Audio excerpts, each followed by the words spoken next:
បាទសួស្តីសិស្សគុណទាំងអស់គ្នាបាទថ្ងៃនេះគឺចូលមក5ឈុតបាទក្នុងរាត្រីនេះគឺយើងត្រូវយកមកដាស់យកមកពិសិដ្ឋចាក់ចេញទៅជាឋានហ្នឹងគឺរួចអស់ហើយបាទ5ឈុតនេះគឺយើងយកមកដាស់ខាបហៅអន្តងចងចិត្តយើងអញ្ជើញសម្ដេចព្រះបារមីនិមន្តអាគមគាថាមហាស័ក្តិសិទ្ធិយើងមកសន្ធិដ្ឋមកថែរក្សាដាស់ឲ្យមានពលឹងមានវិញ្ញាណដាស់ញាណណាំងណោដាស់ញាណណាំងមកដាក់ញាណណាំងពុដាក់ញាណណាំងធាដាស់ញាណណាំងញាណណាំងធាដាស់ញាណណាំងយោដាស់ញាណណាំង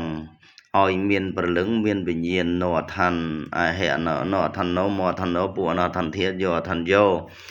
ណោអឋានណាំងមកអឋានណាំងពុអឋានណាំងធាអឋានណាំងតេលឹងតេយុនីសទ្ធិមុនស្នេហ៍សិលកាមទេពចឹងគឺយើងប្រើស្នេហ៍តណ្ហាស្នេហ៍កាមទេពស្នេហ៍រូមត្រី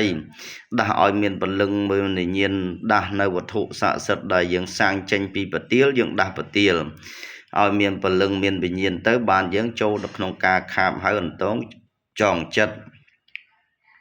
នៃដៃគូដែលមានឈ្មោះដែលមានកំណត់ដែលយើងកដាស់កដោហ្នឹងគឺសិតតែឈ្មោះដៃគូប្តីប្រពន្ធហើយ